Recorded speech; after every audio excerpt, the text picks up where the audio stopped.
তো প্রতিবারের মতোই আমার যে এইবারের যে বাচ্চাগুলো রেডি হয়েছে মোটামুটি সবই বুক হয়ে গেছে।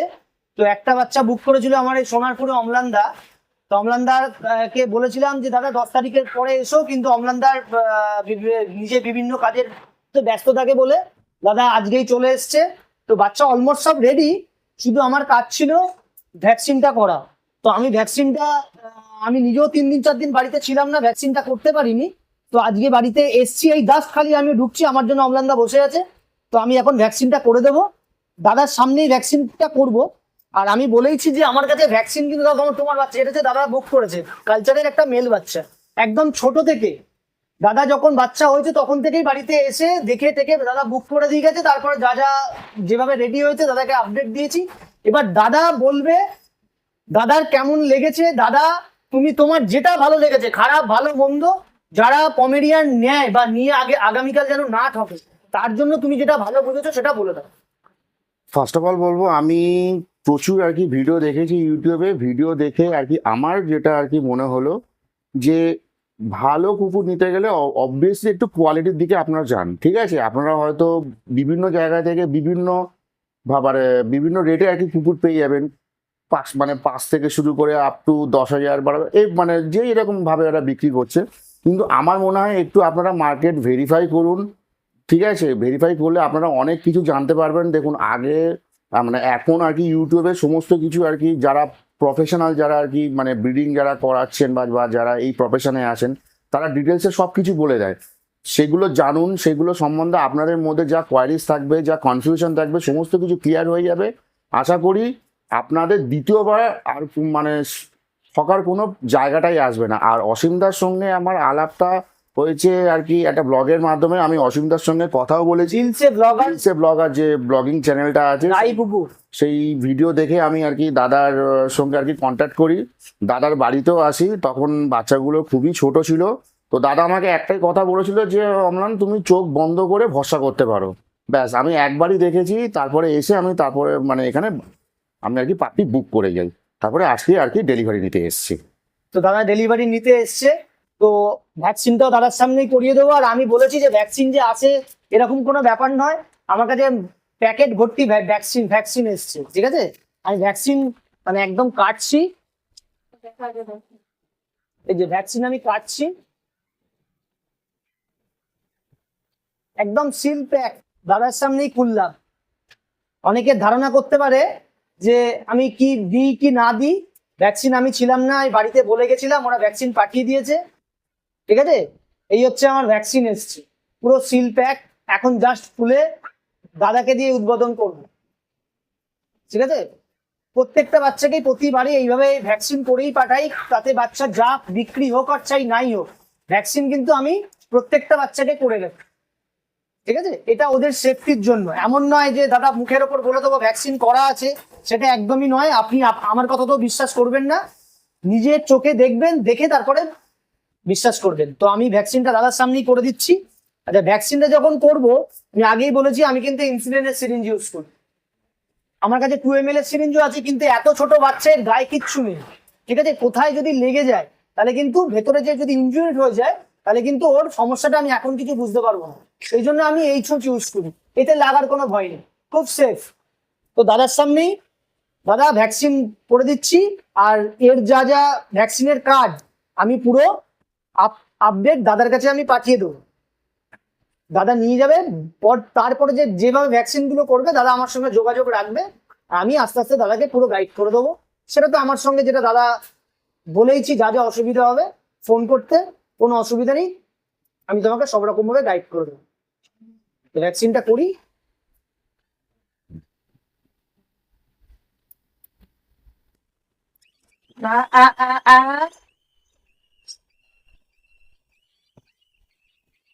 আচ্ছা, একটু জ্বালা করে, একটু জ্বালা করে, একটু জ্বালা করে। ঠিক আছে, হয়ে গেছে। ভ্যাকসিনটা প্রথম গেলে একটু জ্বালা করে, এই প্রথম ভ্যাকসিন পড়ছে তো, ছোট বাচ্চা, ভয়ের কোনো কারণ নেই। ভ্যাকসিনটা দিয়ে এখানে একটুখানি থাকবে, এখন ওখানটা একটু সুসুর করবে, যতক্ষণ না ওটা ছড়িয়ে যাচ্ছে ততক্ষণ এরকম করবে, আস্তে আস্তে ঠিক হয়ে যাবে।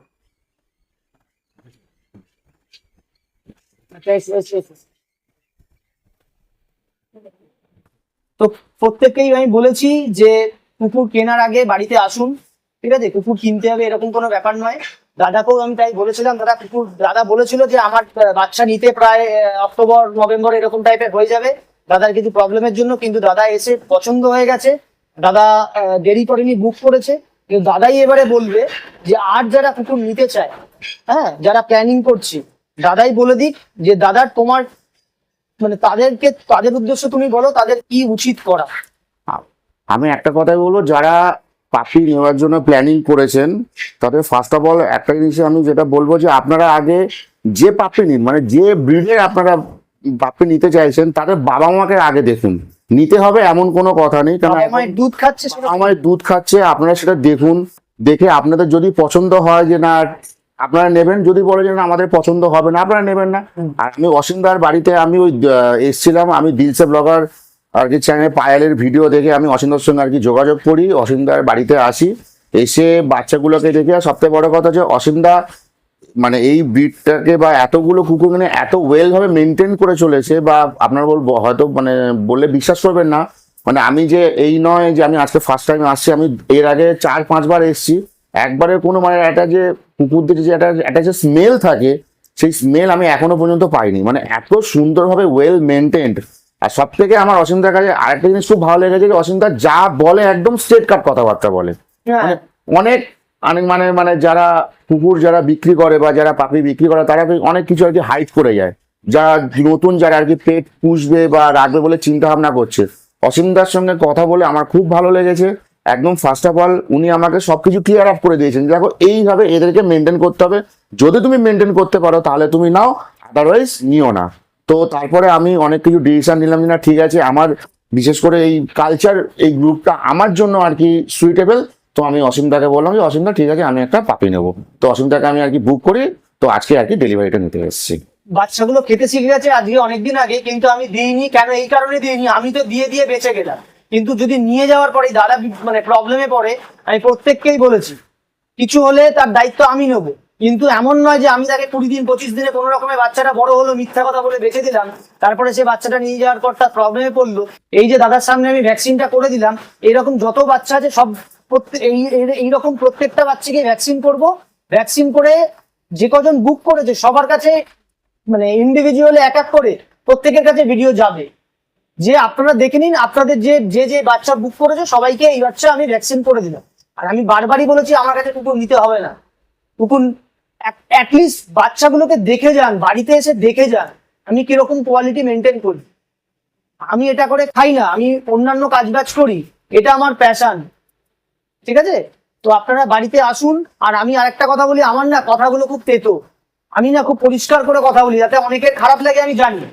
আর আমার মনে হয় না সারা ইউটিউবে আমার মতন কেউ আমার এই ভিডিওতে কুকুরের খাওয়ানো, স্নান করানো, প্রপার টাইমে ডায়েট মেনটেন, কি দিয়ে খাওয়াচ্ছি, কতটা খাওয়াচ্ছি, সবাই তো কুকুর বিক্রি করে।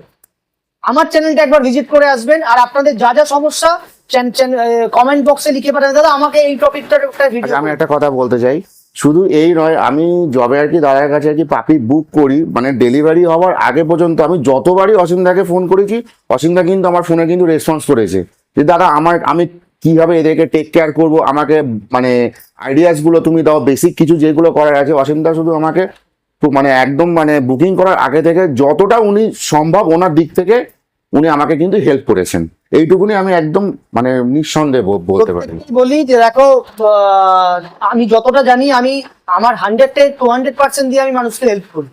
হ্যাঁ, অনেক সময় কি হয় বাইরে থেকে যারা পাপ্পি নিচ্ছে, কোথা থেকে নিচ্ছে, কি ওয়েদারে কি খাওয়া দাওয়াতে মেনটেনেন্স আমি জানি না। এরা যেমন প্রত্যেকটা বাচ্চা রয়্যাল ক্যানিনই খায়, যারা 5,000-6,000 টাকার বাচ্চা চায় আমি জানি না তারা কিভাবে চায় বা খাবারের যা দাম। দাদা তো 1 কিলো রয়্যাল ক্যানিন কিনেছে, দাদা জানে, আমি হয়তো বেশি বাড়িয়ে বলতে পারি। রয়্যাল ক্যানিনের দাম কি দাদা জানে, 1 কিলো রয়্যাল ক্যানিনের দাম 1,000 টাকা দাম। এরা প্রত্যেকটা বাচ্চা রয়্যাল ক্যানিনই খায়। এদের ভিতটাকে এমন ভাবে তৈরি হয়েছে যদি কোনো কারণে শরীরটা খারাপ হয়, শরীর তো বলে খারাপ হয় না, হতেই পারে, এরা আপনাকে 10 দিন ট্রিটমেন্ট করার সময় দেবে। যখনই আপনি 4-5,000 টাকার বাচ্চা নেবেন না, আপনি একটা কথা চিন্তা করুন, সারা বছর একটা কুকুর খাচ্ছে, খাওয়ার পর একটা বাচ্চা 4-5,000 টাকা, স্যালাকের দাম কত, তার দুধের দাম সে আপনাকে কোথা থেকে দিচ্ছে। এই যে এখানে এসি চলে, এত পাখা চলে, এই মাসে আমার এত টাকা বিল এসছে, আমি কোথা থেকে মেনটেন করি? এদের পয়সা এরা খায়। আমি কেন জোর গলায় এই কথাটা বলতে পারি যে আমার বাড়িতে আসো 24 আওয়ার্স, যখন ইচ্ছা তখন ফোন করে চলে এসো, 365 দিন, আমার কোনো আপত্তি নেই। সকাল 9টা থেকে রাত্রি 9টা অব্দি ফোন করো, আমি সমস্ত রিপ্লাই দেবো। অনেক সময় আমি নিজের কাছে ব্যস্ত থাকি, আমি কল ব্যাক করে নেবো, নাহলে আপনি আমাকে হোয়াটসঅ্যাপ করে রাখুন, আমি আপনাকে রিপ্লাই দিয়ে দেবো। ঠিক আছে? তোমাকে আমি একদম দাদার সামনে বসে বলছি, কোয়ালিটি না দাঁড়ালে দাদা বাচ্চা ফেরত দিয়ে যাবে। সারা ইউটিউবে আমি তোমাকে বলে দিচ্ছি, সারা ইউটিউবে এই চ্যালেঞ্জ কারোর যদি ক্ষমতা থাকে বলে দেখা, কোয়ালিটি না দাঁড়ালে কালচার পম হবে, আমি দেখিয়ে দিচ্ছি। আরেকটা কথা যেটা বলবো, দাদার ইউটিউবে চ্যানেলটা আমি আর কি মানে প্রত্যেকটা ভিডিও আমি আর কি ফলো করেছি। দাদা এখানে কালচার আর পম দুটো ব্রিডের কি ডিফারেন্স হতে পারে একদম মানে খুব ভালোভাবে পরিষ্কারভাবে আর কি বলে দিয়েছে।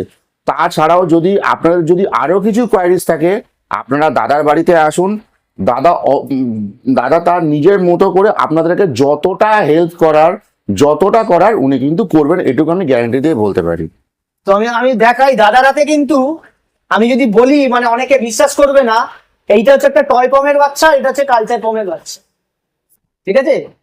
এইটা একটা টয় পমের বাচ্চা, এটা একটা কালচার পমের বাচ্চা। এই দুটোর যা সাইজ আসবে আপনারা সামনে থেকে না দেখলে, আমি যদি মিথ্যা কথা বলি যে এইটা টয় পমের বাচ্চা যেটা বাজারে করে, ঠিক আছে, কিছুর পাশে একটা টয় পম লাগিয়ে দেয়, যে টয় পম লাগিয়ে দিলেই হয়ে গেল। এইটা একটা কালচারের বাচ্চা, এটা টয় পমের বাচ্চা। সামনে বসে আছে দাদা, সামনে দাদাকে দেখিয়ে দিচ্ছি টয় পম কেমন হয়, কালচার পম কেমন হয়, দেখে নাও। সাইজ সবেরই ছোট হবে, তার মধ্যে ডিফারেন্ট কোয়ালিটি আছে। হ্যাঁ, ওই হাতে নিলাম আর টয় পম বলে একটা লাগিয়ে দিলাম, হয় না। এটা হচ্ছে একটা কালচার পমের বাচ্চা, এটা হচ্ছে টয় পমের বাচ্চা। যদি মানে সামনে থেকে দেখলে বুঝতে পারবেন যে দুটোর মধ্যে কোয়ালিটি কোথায় ডিফারেন্ট আছে। এর বয়স আজকে 40-45 দিন এর বয়স, আর এর বয়স হচ্ছে প্রায় 70 দিনের কাছাকাছি। ঠিক আছে? দুটো বাচ্চা দেখলে বুঝতে পারবে। যারা টয় পম বলে লাফালাফি করে, এইটা কেশিয়াই পেপার দেওয়া ডগ, এটা চলে যাবে কাল পরশু করে, এটাও চলে যাবে, এটাও বুক হয়ে গেছে, এটাও চলে যাবে। এটা কালচার পম, এটা টয় পম। আমি যদি মিথ্যা কথা বলি, যদি এইটা কালচার পমটাকে টয় পম বলে বেঁচে দিই, তাহলে কিন্তু এটা লোকে আমার কথায় নিয়ে যাবে, যেটা বাজারে সবাই করে। কিন্তু না, কালচারটা কালচার। আমিও যদি বাজার থেকে কোনো জিনিস কিনে ঠকি, আমার যতটা মন খারাপ লাগবে, পাশে একজন কাস্টমার দাদা বসে আছে, তারও মন খারাপ লাগবে যে আমি টয় পমের পয়সা দিচ্ছি, আমি কালচার পম পাচ্ছি, যেটা বাজারে সকলে করে। টয় পমটা টয় পম, কালচার পমটা আমি সেটাই বলছি যে আপনারা দাদার ভিডিওগুলো ফলো করুন, দেখুন। আপনাদের যদি কোনো কোয়ারিজ থাকে আপনারা দাদার বাড়িতে আসুন। দাদা কালচার আর পমের যে ডিফারেন্স গুলো আছে সেগুলো আপনাদের সমস্ত ডিসকাস করে দেবে। মানে আমি যেমন বলছি আমার এক্সপিরিয়েন্স থেকে, আমি কালচার বা পমের এই ডিফারেন্সটা জানতাম না, কিন্তু দাদার প্রত্যেকটা ভিডিও আমি ফলো করেছি। ভিডিও ফলো করে আমি জানতে পারলাম যে কোনটা কালচার কোনটা পম। অনেকে আছে যে পম মানে কালচারকে পম বলে আর কি তারা সেল করে দিচ্ছে। কিন্তু দেখুন, আপনি যখন একটা পাপি নেবেন, এই পাপিটা কিন্তু আপনাকে কিন্তু মানে টিল ডেথ পর্যন্ত কিন্তু আপনাকে কিন্তু রাখতে হবে, আপনাকে সমস্ত কিছু মেনটেন করতে হবে। আপনি নিলেন হয়তো বাজার থেকে কালচার বা পম এতে, বাড়িতে নিয়ে দিয়ে গেলে সেটা বিশাল বড় একটা স্পিচ হয়ে আর কি দাঁড়ালো। তখন কিন্তু আপনি কিন্তু তাকে কিন্তু বলতে পারবেন না যে দাদা আমি আপনার কাছ থেকে যে পাপিটা নিয়েছিলাম সেটা কিন্তু আমার বাড়িতে এসে যত বড় হচ্ছে তত কিন্তু স্পিচ হয়ে যাচ্ছে। সেই জন্য বলছি আপনারা অসীমদার বাড়িতে আসুন, আপনারা ওনার ভিডিও দেখুন, আপনাদের যা যা কোয়ারিজ আছে সেই কোয়ারিজ গুলো আপনারা দাদা যদি কিছু জিজ্ঞাসা করার থাকে দাদাকে জিজ্ঞেস করুন। দাদা সমস্ত কিছু ইচ অ্যান্ড এভরিথিং ডিটেলসে উনি আপনাদেরকে ডিসকাস করে দেবেন। এইটুকুনি বলতে পারি যে আপনারা আসুন, এদের মা বাবাকে দেখুন, দেখে আপনারা বুঝতে পারবেন যে কোনটা পম আর কোনটা কালচার। তবে আমি আমার এক্সপিরিয়েন্সে বলতে পারি দাদাকে ভরসা করুন। ঠিক আছে? তো ভিডিওটা আর বেশি বড় করছি না। আর এই যে দাদা বললো যে কালচার পম গিয়ে পরে গিয়ে স্পিডস হয়ে যাবে, সেই টপিকের একটা ভিডিও বানাবো। দাদার বাড়ি সোনারপুরেরই একটা মেয়ে, ইপসিতা সাহা বলে একজন মেয়ে, ও একটা কালচার পম বলে কিনেছে, সেটা গোল্ডেন স্পিডস হয়ে গেছে, সেটা আমাকে ভিডিও পাঠিয়েছে। সেই টপিকটা নিয়ে একদিন আমি ভিডিও করব, সেটা দেখে নেবে যে দুটোর মধ্যে ডিফারেন্ট কোথায়, কালচার পম কেমন হয়, টয় পম কেমন। 3 মাসের বাচ্চা তারা এখনই প্রায় 4 কিলো বডি ওয়েট হয়ে গেছে, আর এর অ্যাডাল্ট ওজন হবে 3 থেকে 4 কিলো। আর লোম যা হবে, দাদাকে আমি এখনই বলছি, লোম যা হবে ব্রাশ চালাতে পারবে না, এত লোমের কোট হবে, ব্রাশ চালাতে পারবে না। তো যাই হোক, ভিডিওটা বেশি বড় করছি না, দেখা হচ্ছে নেক্সট একটা ভিডিওতে। চলো এখানেই শেষ করলাম, চলো টাটা।